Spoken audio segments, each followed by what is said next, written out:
प्रतियोगिता में आप सभी का हार्दिक स्वागत है। आज की वाद विवाद प्रतियोगिता का विषय है कि भारत के हर घर से एक सदस्य का भारतीय सेना में होना अनिवार्य होना चाहिए।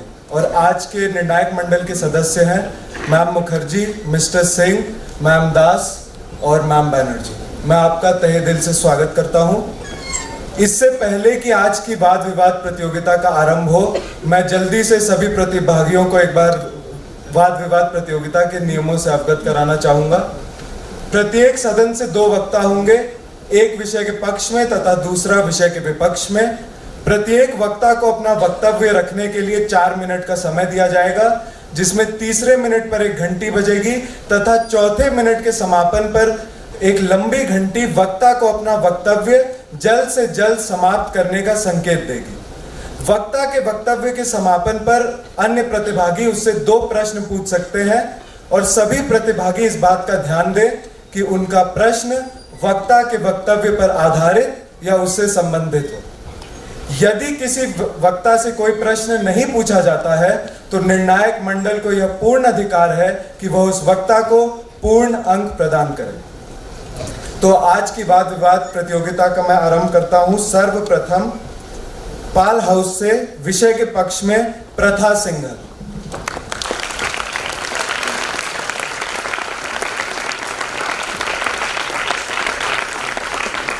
आदरणीय सभापति महोदय, निर्णायक गण, श्रोतागण एवं मेरे विपक्षी मित्रों, आज मैं विषय के पक्ष में अपने विचार प्रस्तुत करने जा रही हूँ।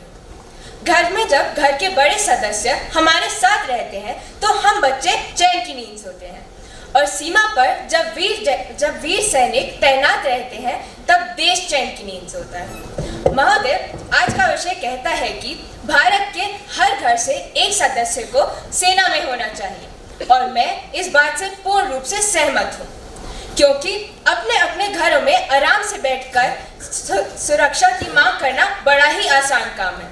हम सबको सीमा की सुरक्षा चाहिए, घर की सुरक्षा चाहिए, युद्ध में सुरक्षा चाहिए, किसी भी परेशानी में सैनिकों की सहायता चाहिए। पर हमें यह एहसास शायद कभी नहीं हुआ कि इस सुरक्षा में हमारा कितना योगदान है। यदि हर घर से एक सदस्य सेना में जाए तो हर घर को सैनिकों के हर सुख व दुख का एहसास होगा। घर बैठकर वीरों को सलामी देना ही काफी नहीं।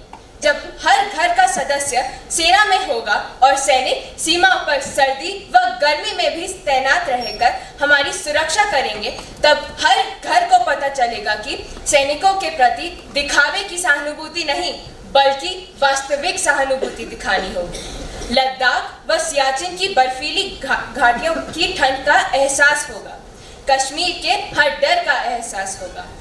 महोदय, मैं अपने पक्ष को इजराइल का उदाहरण देकर मजबूत करना चाहूंगी। इजराइल में हर घर से एक सदस्य सेना में है, जिससे उनकी सैन्य शक्ति इतनी विशाल है कि आज तक कोई भी देश उसे हराने में सक्षम नहीं हुआ।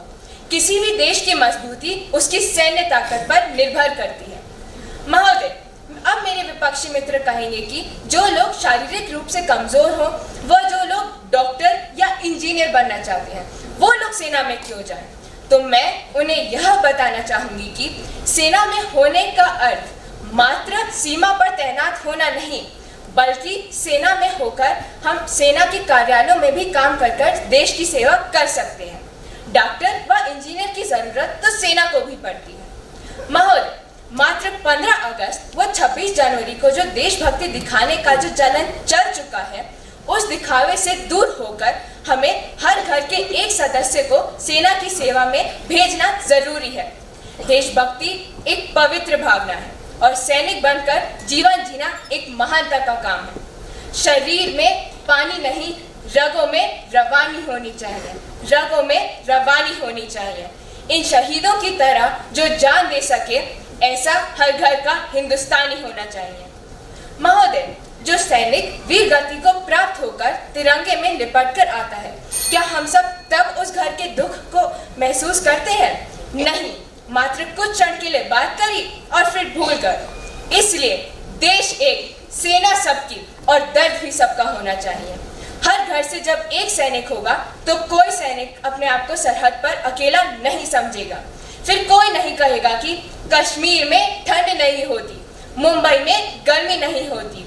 हम भी घर आकर हर त्योहार मनाते अगर हमारे जिस्म में वर्दी नहीं होती। धन्यवाद।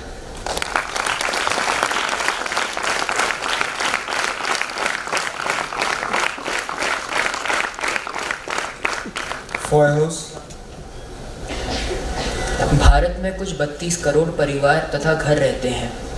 आपको नहीं लगता कि यदि ऐसा कोई भी नियम बनाया जाता है तो हमारी सेना में 32 करोड़ लोग आ जाएंगे, जिसके कारण हम आर्थिक रूप से बहुत ही कमज़ोर हो जाएंगे, क्योंकि इनकी तनख्वाह देने में हमारी सरकार तो डूब ही जाएगी।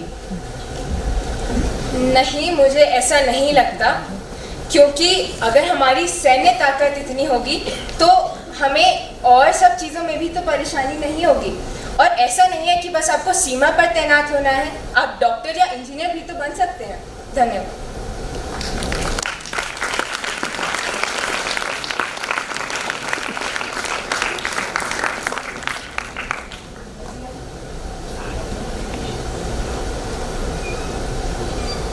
Elon House. यदि भारत के हर घर से एक सदस्य अनिवार्य रूप से भारतीय सेना में भर्ती हो गया तो उसके परिवार को कौन संभालेगा? हर घर में माता पिता के सिवाय अगर बस एक ही व्यक्ति है, अगर वो भी सेना में चला जाएगा तो? क्या आपको नहीं लगता कि जिन लोगों का एक ही बच्चा होता है, अगर वो सभी लोग सेना में जाना बंद कर दें तो कैसे होगा? सब ऐसे तो कोई भी नहीं जाएगा ना, जो बस एक ही बच्चा है।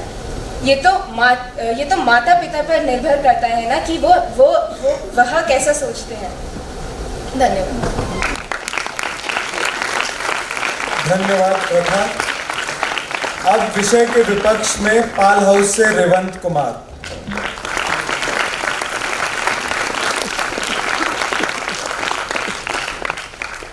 आदरणीय सभापति महोदय, निर्णायक गण, श्रोतागण एवं मेरे विपक्षी मित्रों, मैं आज विषय के विपक्ष में अपने विचार प्रस्तुत करने जा रहा हूँ।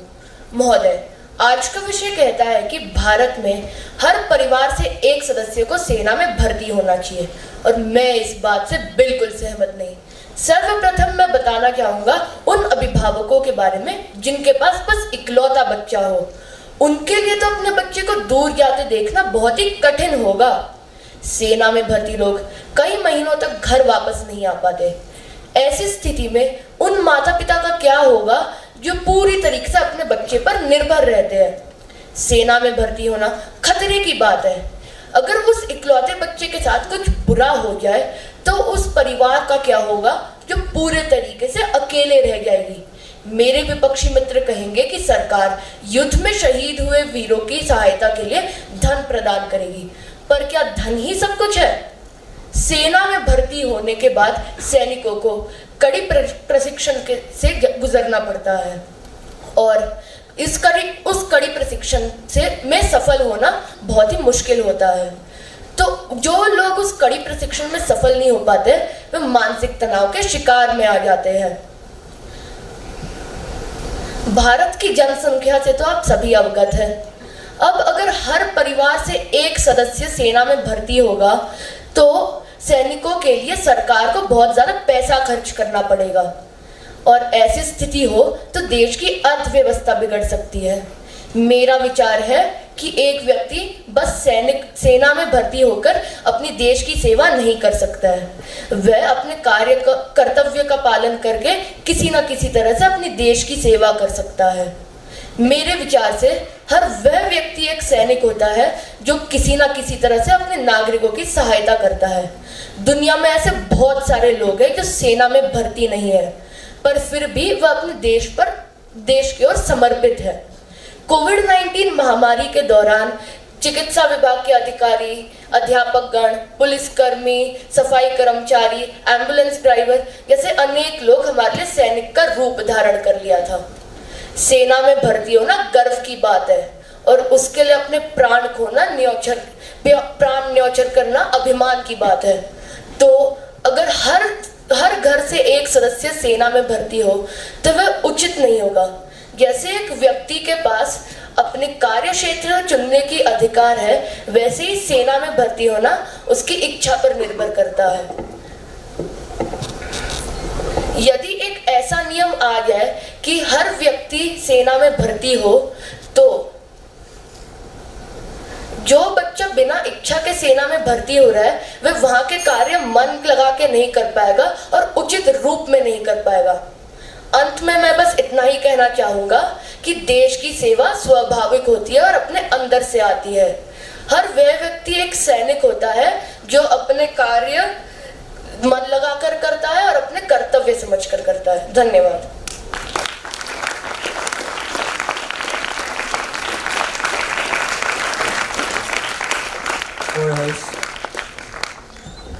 आपने अपने वाद विवाद में कहा कि हमारी सेनाओं में कई प्रकार के मापदंड हैं, परंतु आपको नहीं लगता ऐसी अब कई सारी सेनाएं हैं जैसे साइबर सेना जिसमें मापदंडों की कोई भी ज़रूरत नहीं है और होते ही नहीं है?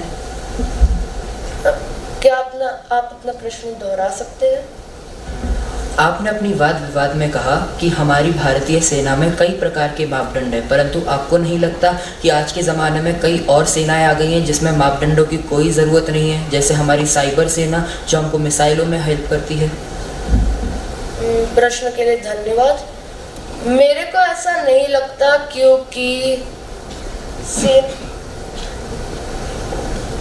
क्योंकि ऐसे बहुत सारे लोग, माता पिता है, लोग हैं जिनको सेना में जाने का इच्छा नहीं है और उनको कोई और कार्य क्षेत्र में आगे बढ़ना है। धन्यवाद।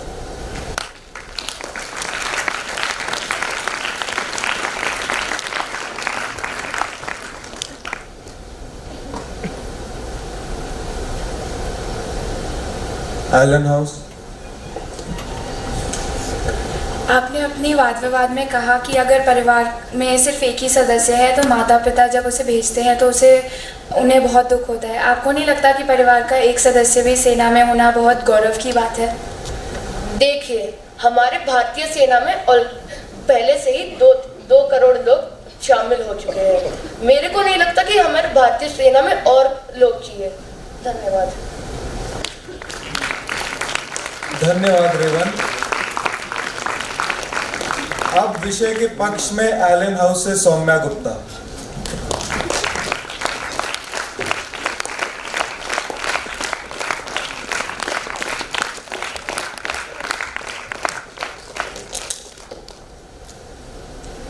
कभी ठंड में ठिठुरकर देख लेना, कभी तपती धूप में जलकर देख लेना, कैसे होती है देश की हिफाजत, कभी सरहद पर जाकर किसी सैनिक को देख लेना। सभा में उपस्थित सभी को मेरा नमस्कार। मैं आज के विषय में अपने विचार पक्ष में प्रस्तुत करने की अनुमति चाहूंगी। किसी भी देश का सैन्य बल उस देश की रीढ़ की हड्डी होता है। देश पर जान न्यौछावर करने का जज्बा और जुनून अपने आप में एक अलग ही अनुभूति है। एक पुष्प की अभिलाषा भी यही है कि उसे मंदिर या मस्जिद में ना चढ़ाया जाए, अपितु उसे उस पथ पर बिछा दिया जाए जहां से सैनिकों का कारवां गुजरता है। तो फिर हम सब इस जज्बे से वंचित क्यों रहें? हमारा देश भारत विविधता और अनेकताओं से परिपूर्ण देश है। हमारे देश की सेना अनेकता में एकता के सूत्र को पूर्णतः संचालित और परिभाषित करती है। हर देशवासी को देश सेवा का अवसर तो मिलना ही चाहिए। मान्यवर, देश के पैसों को अपनी तिजोरी में भरकर रखने वालों को और देश के अन्न धन का फायदा लेने वालों को यह एहसास होना भी जरूरी है कि यहाँ का कण कण कितना कीमती है।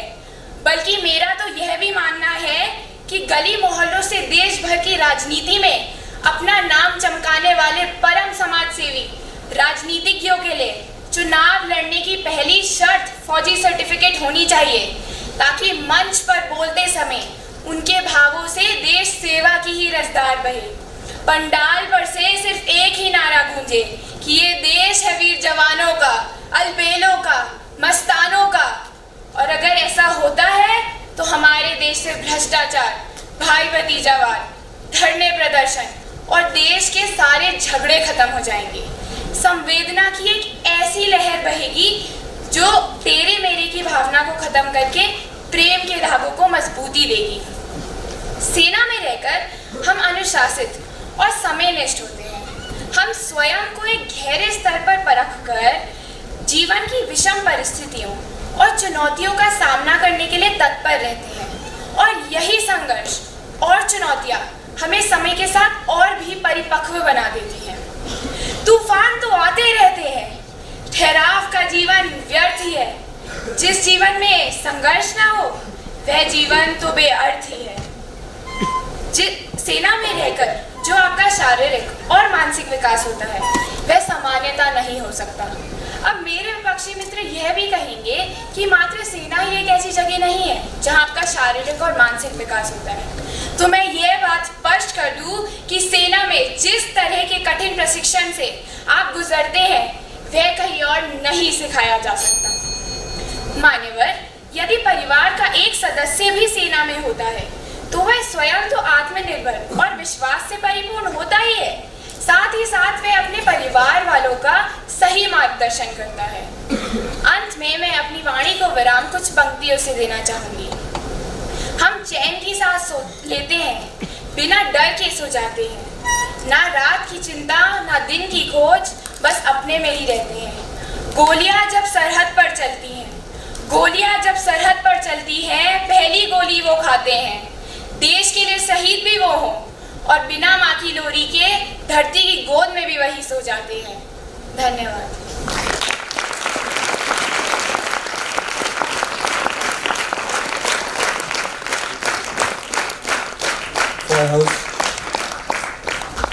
आपने अपनी वाद विवाद में कहा कि हर मंत्री के पास एक फौजी सर्टिफिकेट होना चाहिए, तो आपको नहीं लगता कि एक आईएएस का ओहदा ज़्यादा अच्छा है, क्योंकि नहीं वो आपको देशभक्ति सिखाता है पर परम विज्ञान भी देता है, ज्ञान भी देता है? प्रश्न के लिए धन्यवाद। अध्यक्ष महोदय की अनुमति से मैं प्रश्न का उत्तर देना चाहूँगी। जैसा कि मैंने कहा, आजकल के लोग ज़्यादातर राजनीति में जाना ज़्यादा पसंद करते हैं। अभी एक रिपोर्ट आई थी जिसमें बताया गया था कि जब रेलवे या कुछ राजनीति से जुड़े काम लोग ज़्यादा पसंद करते हैं लेना, तो ऐसे ही अगर आईएएस ऑफिसर्स भी पहले अगर आर्मी के प्रशिक्षण से गुजरे तो उनका मानसिक और भी शारीरिक विकास होगा और वो देश के लिए, देश के प्रति जो वो काम करते हैं वो और भी अव्वल तरह से कर पाएंगे। धन्यवाद।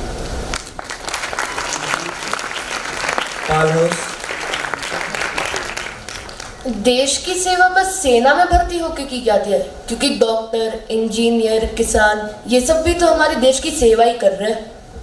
प्रश्न के लिए धन्यवाद। देखिए, जब हम सेना की बात करते हैं तो सेना का मतलब यही नहीं होता कि वह लोग हैं जो जंग पर जाना चाह रहे हैं। सेना में ऐसे बहुत लोग हैं, बहुत पदाधिकारी हैं जिनके लिए जो ऐसा काम करते हैं जो सेना को बरकरार रखने के लिए बहुत ज़रूरी होता है। अब कोई जंग पर जाकर चोट खाता है तो उसके लिए आपको वहाँ पे डॉक्टर चाहिए, आपको इंजीनियर भी चाहिए जो आपके लिए मिसाइल बनाएंगे, सब बनाएंगे। तो उस तरह से आप अपनी देश सेवा कर सकते हैं, पर वही आर्मी में जाकर भी कर सकते हैं। धन्यवाद।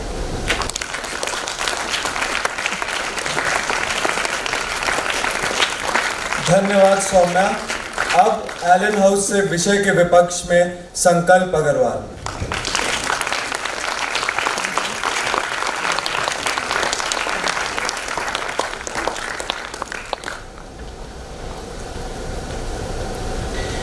आंखें अभी भी दरवाजे पर राह ताक रही होंगी। वो माँ बेटे की प्रतीक्षा में रातें जाग रही होंगी। उस माँ को अब ये कौन जाकर समझाएगा, तू सो जा माँ, तेरा लाल लौटकर नहीं आएगा। सभा में उपस्थित सभी को मेरा नमस्कार। मेरी यह पंक्तियां आज मेरी वाणी को मजबूती देते हुए यही कह रही हैं, यदि भारत के हर घर से एक सदस्य अनिवार्य रूप से भारतीय सेना में भर्ती हो गया तो उसके परिवार को कौन संभालेगा? आखिर परिवार से ही तो देश है। वैसे देश के प्रति प्रत्येक व्यक्ति की एक दायित्व होता है। जरूरी नहीं कि हम सेना में भर्ती होकर ही देश सेवा करें। हम जहां भी जिस क्षेत्र में भी काम कर रहे हैं उसमें संपूर्ण निष्ठा, प्रतिभा व ईमानदारी पूर्वक कार्य करके भी देश सेवा कर सकते हैं। जैसे एक शिक्षक अगर अपने विद्यार्थियों को निष्ठा पूर्वक शिक्षा देता है तो उससे देश का भविष्य बेहतर होता है। मान्यवर, मैं अपने विपक्षी साथियों से पूछना चाहूंगा, यदि भारत के हर घर से एक सदस्य सेना में जाना अनिवार्य हो गया तो फिर इंजीनियर या डॉक्टर कौन बनेगा? इस प्रकार से तो देश का संतुलन ही बिगड़ जाएगा और फिर हर व्यक्ति सेना में भर्ती थोड़े ना होना चाहता है। हर व्यक्ति की अपनी इच्छा होती है। कोई डॉक्टर बनना चाहता है, कोई वकील, तो कोई जज। अगर व्यक्ति अपनी इच्छा के विरुद्ध कोई कार्य करता है तो मान्यवर, मेरा यह मानना है कि वो उस कार्य को करता तो है परंतु सही अंजाम तक नहीं पहुंचा पाता है। मान्यवर, सीमा पर तैनात सेना के जवान अपने परिवार व समाज से दूर रहकर जिस तरह देश की रक्षा करते हैं वह अतुलनीय है। प्रत्येक व्यक्ति ऐसे कठोर कर्तव्य का पालन नहीं कर सकता है, लेकिन वह अपने कार्यों से समाज में पनप रहे भ्रष्टाचार को दूर करने में योगदान जरूर दे सकता है। देश सेवा के अनेक आयाम हैं। हम कहीं पे भी रहकर देश की तरक्की के लिए काम कर सकते हैं, ना कि सिर्फ सेना में भर्ती होकर। यह बात एक सामान्य मजदूर से लेकर सत्ता के शीर्ष पर बैठे लोगों तक समान रूप से लागू होती है। इसलिए सामान्य नागरिक भी अपने कर्तव्य का निर्वहन कर संविधान का पालन करके देश को आगे बढ़ाने का काम कर सकता है। सेना में भर्ती होकर ही नहीं बल्कि कई अन्य तरह से देश सेवा की जा सकती है। छात्र जीवन में अगर हम सही ढंग से शिक्षा ग्रहण करते हैं तो शिक्षा की बदौलत समाज को खाने में सहयोग दे सकते हैं। मैं विषय को मजबूती देते हुए यही कहूंगा कि भारत के पूर्व राष्ट्रपति एपीजे अब्दुल कलाम सेना में होते तो क्या आज अग्नि और पृथ्वी जैसी मिसाइलों से हम अवगत हो पाते? क्या हमारा देश विज्ञान की क्षेत्र में इतनी प्रगति कर पाता? कदापि नहीं, क्योंकि हर व्यक्ति की रुचि ही नई वस्तुओं की खोज करती है। भारत के हर घर से एक सदस्य अनिवार्य रूप से भारतीय सेना में जाना अनिवार्य हो गया तो फिर व्यक्ति विशेष की रुचि पर एक प्रश्न चिन्ह लग जाएगा, वह कुछ भी कार्य नहीं कर पाएगा। अंत में मैं अपनी वाणी को विराम देते हुए यही कहना चाहूंगा कि यदि प्रत्येक युवा अपनी जिम्मेदारियों को समझने लगे, अपने कर्तव्य को निभाए, हमें तो इस तरह के विषयों पर चर्चा करने की आवश्यकता ही नहीं पड़ेगी। धन्यवाद।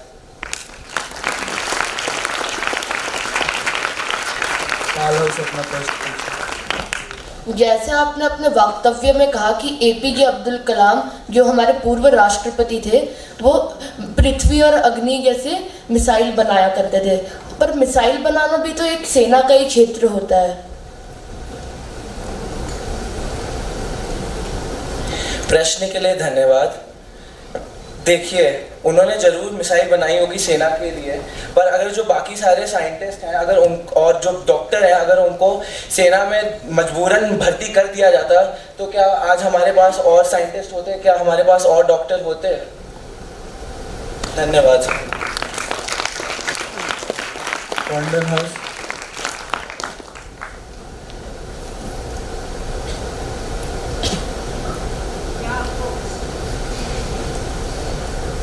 क्या आपको ऐसा नहीं लगता कि अगर हर परिवार में एक सदस्य भारतीय सेना में जाए तो वह देश के फायदे में होगा? प्रश्न के लिए धन्यवाद।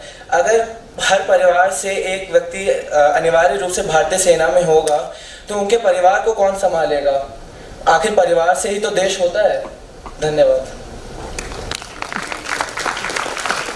धन्यवाद संकल्प। अब कॉन्डन हाउस से विषय के पक्ष में नंदिनी चौधरी।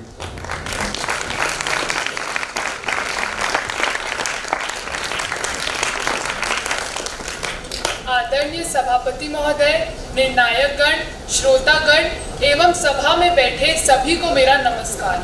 आज मैं नंदिनी चौधरी कॉन्डन सदन से विषय के पक्ष में अपने विचार प्रस्तुत करना चाहूँगी। भारतीय सेना हमारे देश की सबसे बड़ी प्रणाली के रूप में जानी जाती है। यह एक सुरक्षा कवच बनकर हमारे देश की रक्षा करती है। क्या आपको पता है कि भारत की संख्या 140 करोड़ की है और सिर्फ 12% संख्या सेना में वर्तमान काल में है, और यदि हर घर से एक सदस्य भारतीय सेना में दाखिला ले ले तो पूरे देश की आबादी से करीब 40% लोग भारतीय सेना का हिस्सा होंगे। अब सेना में भर्ती होने का मतलब केवल बंदूक उठाना और भारत की सीमा पर दिन रात पहरा देना नहीं होता, बल्कि भारतीय सेना हमें और कई प्रस्ताव देती है, जैसे कि डॉक्टरी पढ़ने वाले सदस्य सेना में घायल जवानों का इलाज करके हमारी सेना का मदद कर सकते हैं। अध्यापक आर्मी विद्यालय के परीक्षण का भी मदद कर सकते हैं। उन्हें बाकी विषय के बारे में भी ज्ञान मिलता है। आर्मी कैंटोनमेंट में खाने पीने का ध्यान बनाने वाले भी हमारी भारतीय सेना में होते हैं। सेना में रहने के और भी कई फायदे हैं। अगर आप सेना में हैं तो आपके बच्चों को आर्मी विद्यालय में आसानी से दाखिला मिल सकता है। विभिन्न प्रकार की सरकारी नौकरी मिलने के भी कई अवसर प्राप्त हो सकते हैं। आपके कई खर्चे का ध्यान सरकार रखती है। अब आप ही सोचिए, अगर परिवार में से कोई एक सेना में हो तो यह स्वयं में कितनी गर्व की बात होती है। देश के हर कोने में आपको स्वास्थ्य सेवा और सबसे बड़ी चीज इज्जत मिलेगी। अब प्रश्न उठता है कि अगर सेना में किसी भी सदस्य का देहांत हो जाता है तो परिवार के बाकी सदस्यों का क्या होगा? यदि ऐसा हो तो परिवार को कई प्रकार की सुविधाएं एवं मदद सरकार द्वारा प्राप्त की जाती है, जो कि आम आदमी के देहांत के बाद हमें नहीं मिल पाता। सेना में उनका पूर्ण सम्मान के साथ अंतिम संस्कार किया जाता है। देश के लिए वीरता प्राप्त होने की भी बहुत बड़ी बात होती है। अब मेरे विपक्षी मित्र यह भी कहेंगे कि ऐसे तो एक व्यक्ति को अपने पसंद के अनुसार कुछ और नहीं मिल पाएगा। इस पर मैं यह कहना चाहूंगी कि हमारे देश के प्रादेशिक सेना भी है जो कि 18 से 40 वर्ष के लोगों का दाखिला लेते हैं तथा इस प्रकार की सेना का एक निश्चित समय प्रशिक्षण होता है, जिसके पूर्ण होने के बाद अपने हर परिवार के साथ और सिर्फ आपात स्थिति की जरूरत पड़ने पर वह अपने घर लौट सकते हैं। अब मैं अपने वाद विवाद को विराम देते हुए अंत में बस यही कहना चाहूंगी कि शेरों के पुत्र शेर ही जाने जाते हैं, लाखों के बीच हमारे फौजी ही पहचाने जाते हैं। धन्यवाद।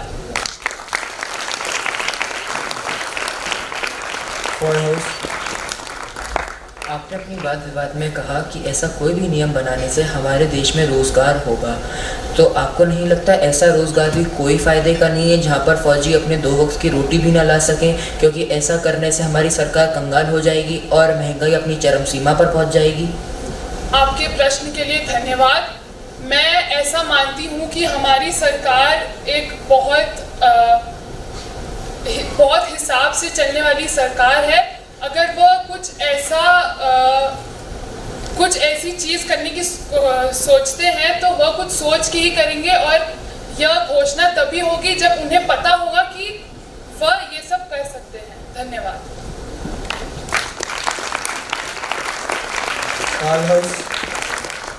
आपने जैसे अपने वक्तव्य में कहा कि अगर हर परिवार से एक सदस्य फौज में भर्ती हो जाए तो फिर देश का रोजगार सैन्य रूप में 40% से बढ़ जाएगा। पर क्या आप ये नहीं जानते कि उससे फिर बाकी सब देश की अर्थव्यवस्था का क्या होगा? आपके प्रश्न के लिए धन्यवाद। मुझे ऐसा लगता है कि अगर हर परिवार से एक सदस्य सेना में जाएगा तो परिवार के और भी कई सदस्य हैं जो देश के दूसरे कोने में भी नौकरी कर सकते हैं। मैं ऐसा नहीं बोल रही कि हर परिवार में, अगर आप मान लीजिए एक परिवार में 5 सदस्य है तो मैं ये नहीं बोल रही कि वो 5 सदस्य सेना में ही जाए। मेरा मानना है कि किसी एक सदस्य को सेना में जाना ही चाहिए। धन्यवाद। धन्यवाद नंदिनी। अब कॉन्डेन हाउस से विषय के विपक्ष में अद्वैत मैनवाल।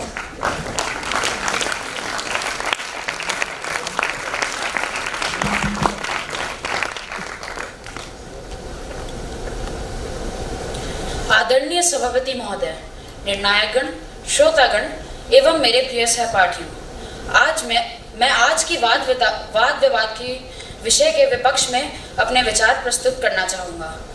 हम सभी जानते हैं कि हमारा संविधान हमें मौलिक अधिकार प्रदान करता है, जिसके तहत आर्टिकल 15 हमें व्यवसाय अधिकारों को प्राप्त कराता है। अगर हर घर से एक सदस्य सेना में जाता है तो तो यह हमारे संविधान के खिलाफ होगा। अनिवार्य सैन्य सेवा के खिलाफ ये तर्क उठाया गया है कि स्वतंत्र इच्छा का प्रयोग करने के लिए लोगों के अधिकारों का यह उल्लंघन करता है। ऐसे करने से ना कि सरकार का खर्चा भी बढ़ जाएगा, बल्कि हमारी सरकार इन नौजवानों की पूरी तरीके से सुविधाएं प्रदान करने में असमर्थ हो जाएगी। अगर किसी परिवार में केवल एक लौता बच्चा हो तो कौन से माता पिता उसे सेना में भर्ती कराना चाहेंगे? और अगर सेना में भर्ती होना अनिवार्य हो जाएगा तो ऐसे माता पिता सारी उम्र मानसिक तनाव से गुजरते रहेंगे। अनिवार्य सैन्य सेवा देने वाले व्यक्तियों के भागने का भी खतरा रहता है और वे इस कारण से देश छोड़कर दूसरे देश से शरण मांग सकते हैं। इससे देश पर बहुत बुरा प्रभाव पड़ेगा। सेना सेवा के हर परिवार के सदस्यों के लिए अनिवार्य नहीं बल्कि सभी सदस्य एवं इच्छा अनुसार प्रवेश प्रदान करना चाहिए। क्या हमारी भारतीय सेना को इससे कोई लाभ होगा? क्या हमें लोगों की भारतीय सेना में भर्ती करने के लिए संविधान में एक नियम बनाना पड़ेगा? भारतीय सेना में भर्ती होने लोगों के लिए मजबूरी नहीं होनी चाहिए, क्योंकि जबरदस्ती से सिर्फ ये देशभक्ति की भावना लोगों के मन से खत्म होती जाएगी। भारतीय सेना में भर्ती होना और देश की सेवा करना अभिमान की बात होती है, और जब तक वो सेवा भाव दिल से ना आए तब तक ये सब व्यर्थ की बातें हैं। मैं अपनी वाणी को विराम देते हुए ये कहना चाहूँगा, जो अपनी जुबान पे अपनी मेहनत का जिक्र नहीं करते उनका जिक्र एक दिन सबकी जुबान। धन्यवाद।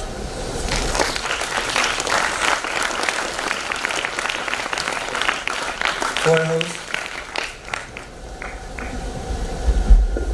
1940 से 1950 तक हर भारतीय देश के लिए अपनी जान दी है, तो जान कुर्बान की है, और भारतीय में बहुत देशभक्ति भी बढ़ी है।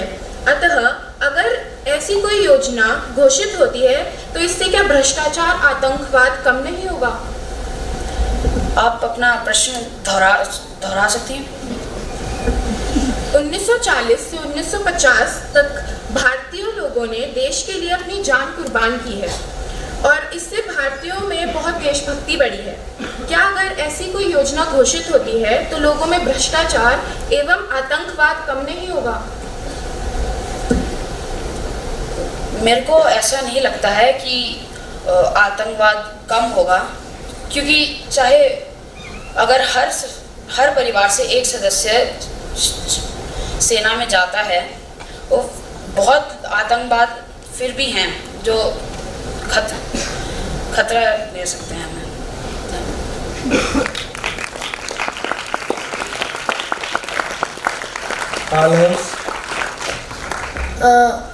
क्या आपको नहीं लगता कि अगर हर परिवार से एक सदस्य सेना में भर्ती हो तो उन्हें पता चलेगा कि सैनिक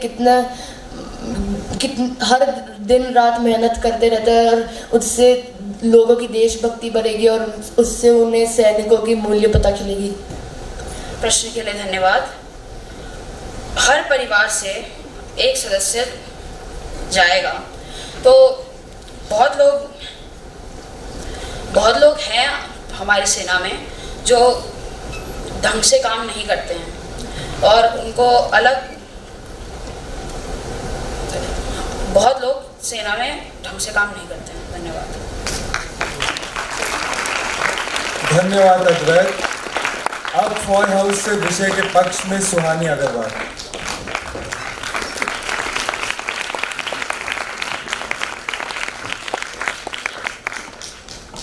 जो अब तक का खौला वो खून नहीं पानी है, जो देश के काम न आए वो बेकार जवानी है। सभा में उपस्थित सभी लोगों को मेरा प्रणाम। आज की वाद विवाद प्रतियोगिता के विषय के पक्ष में अपने विचार आपसे साझा करना चाहूँगी। आप सभी ने तो सुना ही होगा, लेने से पहले देना सीखो। उसी प्रकार अपने अधिकारों को जानने से पहले कर्तव्यों को जानना बहुत महत्वपूर्ण है।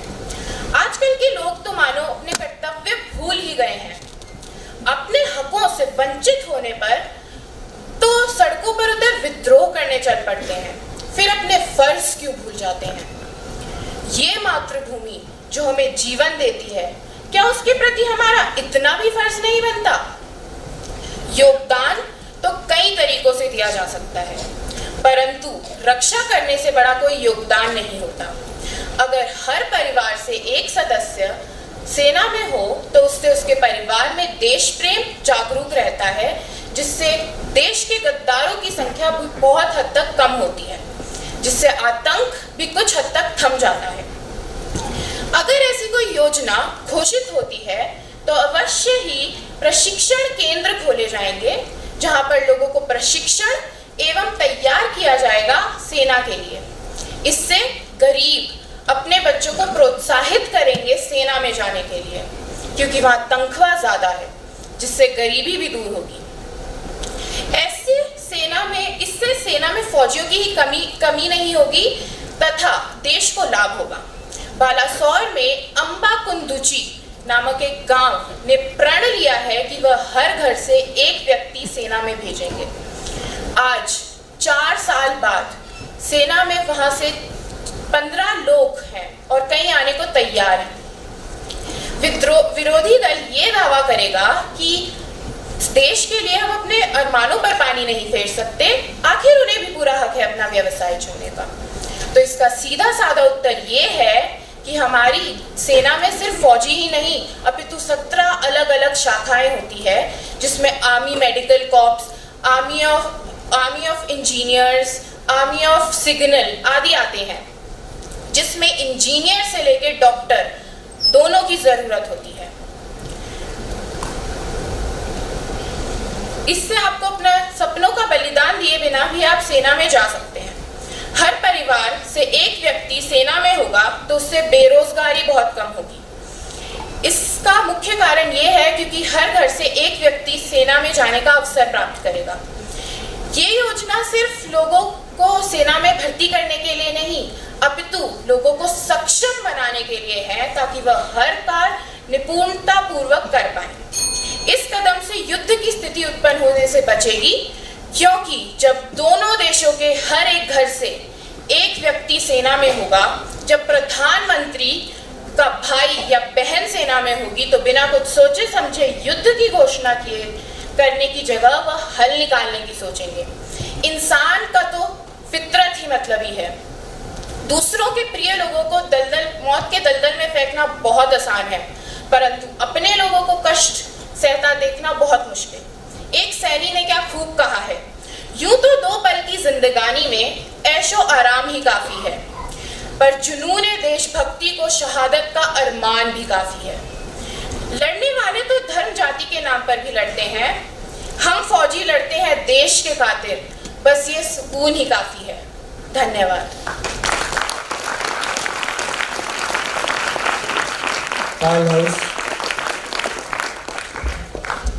अब ऐसा कैसे बोल सकती हैं कि जो देश के लिए जवानी ना इस्तेमाल करे वो जवानी ही बेकार है, क्योंकि ऐसे बहुत सारे परिवार होते हैं जिनके बड़े सदस्य सेना में नहीं होते।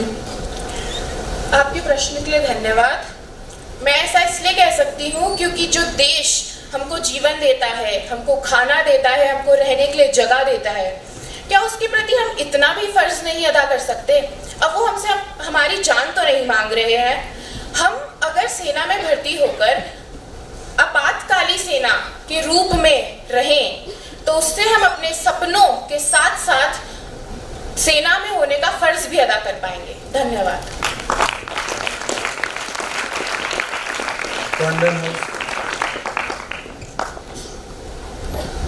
क्या आपको ऐसा नहीं लगता कि इतने सारे नौजवानों की सुविधाएं पूरी करने में हमारा सरकार असमर्थ हो जाएगा? आपके प्रश्न के लिए धन्यवाद। देखिए, मैंने ये कहा कि हम कुछ सैनिकों को वहां पर रखकर अब उनकी काम करने देते हैं, परंतु बहुत सारे लोगों को आपातकाली सैनिकों के रूपों में रखकर उनकी जगहों पर जाने के लिए अनुमति दे देंगे, जिससे वह अपने खुद के व्यवसाय भी कर पाएंगे। धन्यवाद। धन्यवाद सुहानी।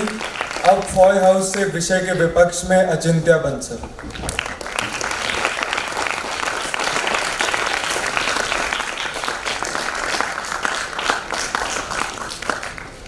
आदरणीय सभापति महोदय, निर्णायकगण, श्रोतागण और मेरे प्यारे विपक्षी मित्रों, आज सदन के पटल पर वाद विवाद का विषय है कि भारत के हर घर से एक सदस्य अनिवार्य रूप से भारतीय सेना में होना चाहिए, और आज मैं इसका विरोध करते हुए आपके सामने अपना पक्ष रखने की सभापति महोदय से अनुमति चाहूंगा।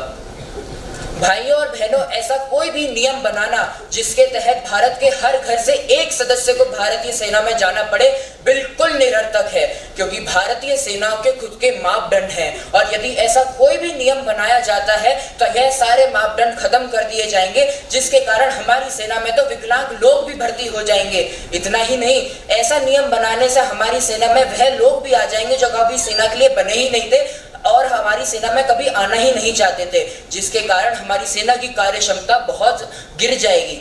क्योंकि भाइयों और बहनों, यह अतीम सत्य है कि यदि किसी को कोई भी काम उसकी मजबूरी या जोर जबरदस्ती से कराया जाता है तो वह काम अपनी पूरी कार्य क्षमता से नहीं करता, अतः हमारी सेना बहुत ही ज्यादा बल शक्ति में कम हो जाएगी। और भाइयों और बहनों, ऐसा भी नहीं है कि हमारी सेना में सिपाहियों की कमी है। मैं आपको बता दूं कि हमारी भारतीय फौज दुनिया में दूसरे नंबर में सबसे बड़ी फौज मानी जाती है। यहाँ पर मेरे विपक्षी मित्र यह तर्क रख सकते हैं कि युद्ध के समय हमें यह सारे सेनानी बहुत काम आ सकते हैं जो इस नियम से हमारी सेना में आएंगे, परंतु मैं उन्हें बताना चाहूंगा कि अब वो समय नहीं रह गया है कि जब युद्ध भूमि पर होता है और घड़घड़ गोलियां चलती हैं। अब समय है साइबर युद्ध का, आर्थिक प्रतिबंध का और न जाने कितने और प्रकार के युद्धों का। इसी के साथ मैं अपने एक और चंद्र बिंदु पर जाना चाहूंगा। भाइयों और बहनों, यह भी एक तथ्य है कि हमारे देश में कुछ 32 करोड़ परिवार वास करते हैं, अतः यदि ऐसा कोई भी नियम बनाया जाता है तो हमारी सेना में अपने आप ही 32 करोड़ लोग आ जाते हैं, जिसके कारण हमारी सेना में इतनी ज्यादा घातक आबादी होने के कारण हमारा देश कंगाल बनता जाएगा, क्योंकि इतना ज्यादा खर्चा, इतनी ज्यादा तनख्वाह देने में हमारी सरकार सक्षम नहीं है।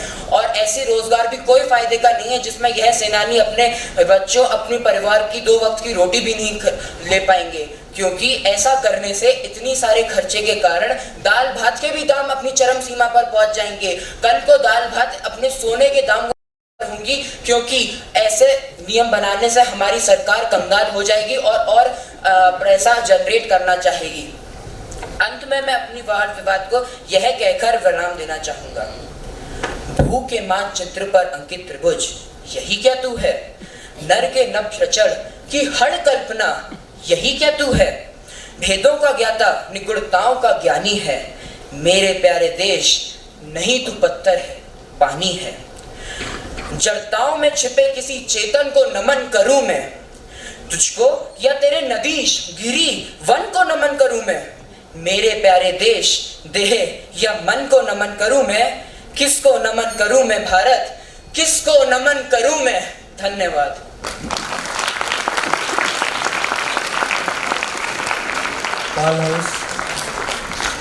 आपने जैसे अपने वक्तव्य में कहा कि अभी साइबर सिक्योरिटी और मिसाइल प्रोग्रामिंग जैसे अनेक क्षेत्र आ गए हैं सैन्य रूप में, तो फिर आप ये नहीं, तो फिर हम ये जो सदस्य है परिवार के, हम उन्हें उन मिसाइल प्रोग्रामिंग और साइबर सिक्योरिटी के क्षेत्र में नहीं डाल सकते अगर उनकी शरीर सेना के लिए मतलब सेना के लिए बनी नहीं हो? आपके प्रश्न के लिए धन्यवाद। मैं सभापति महोदय की आज्ञा से ये प्रश्न का उत्तर देना चाहूंगा। भाइयों और बहनों, चाह एक बहुत बड़ी चीज है, और चाह ये एक ऐसी होती है जो हमको जीवन जीने के लिए हमको प्रेरित करती है। अगर हम लोगों से उनकी चाह ही छीन लेंगे तो हमको जीने का क्या फायदा? ऐसा करने से हम न जाने कितने हजारों करोड़ों लोगों की चाह मर जाएगी, जिसके कारण हमारी सेना की बल शक्ति तो कम होगी, परंतु वह सारे लोग अपने अंदर से मर जाएंगे। धन्यवाद।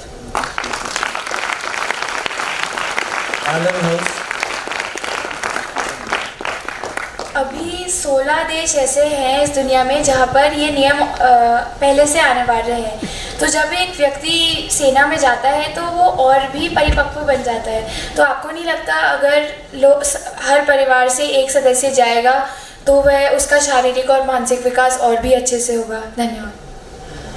आपके प्रश्न के लिए धन्यवाद। मैं सभापति महोदय की अनुमति से इस प्रश्न का उत्तर देना चाहूंगा।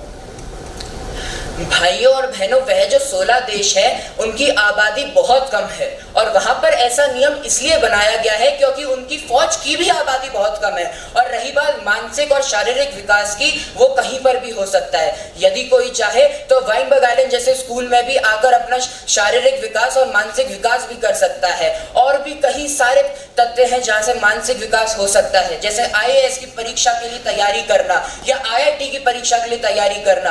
भाइयों और बहनों, विज्ञान हमारा मन को खोल देता है, हमारी सोचने की शक्ति को 1000 गुना से बढ़ा देता है।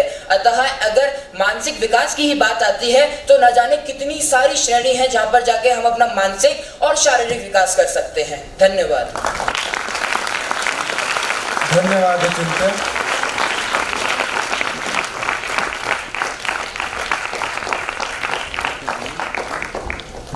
अब मैं सभागार में उपस्थित सभी छात्र छात्राओं से निवेदन करती हूँ कि वह मंच पर आकर आज के विषय पर अपने विचार प्रस्तुत करें।